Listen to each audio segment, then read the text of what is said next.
Lapit mga kaibigan at makinig kayo. Ako'y may dala-dalang balita galing sa bayan ko. Nais kong pamahagi ang mga kwento at mga pangyayari na gaganap sa lupang ipinangako.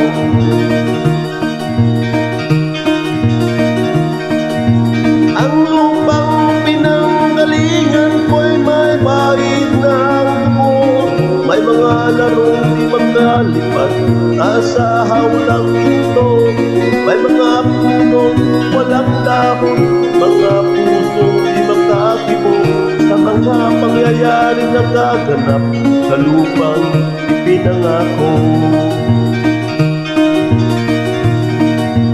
Mula nang makita ko ang lupang ito, nakita ko rin ang muling apoy sa puso ng tao.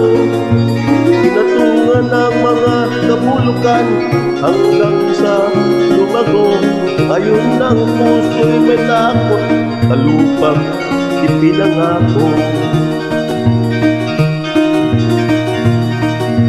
Lapit mga kaibigan at makinig kayo. Ako'y may dala-dalang balita galing sa bayan ko.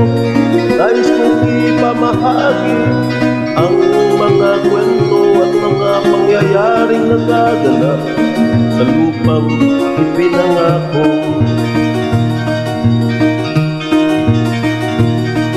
Dati-dati ang mga bukid ay kulay ginto.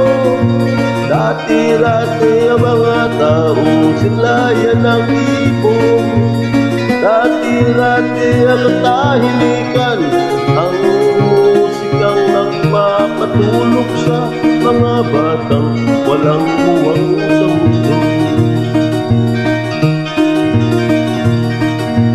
Ngayon ang lupang ipinako ay nagsusumamo.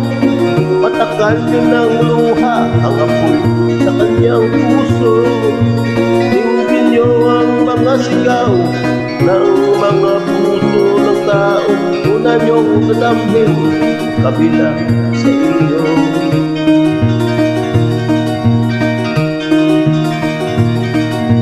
Doon mga kaigsunan ko, mabigaw ako. Doon ako'y dala ng mga balita gikan sa banwa ko. Gusto ko maipahibalo ang mga istorya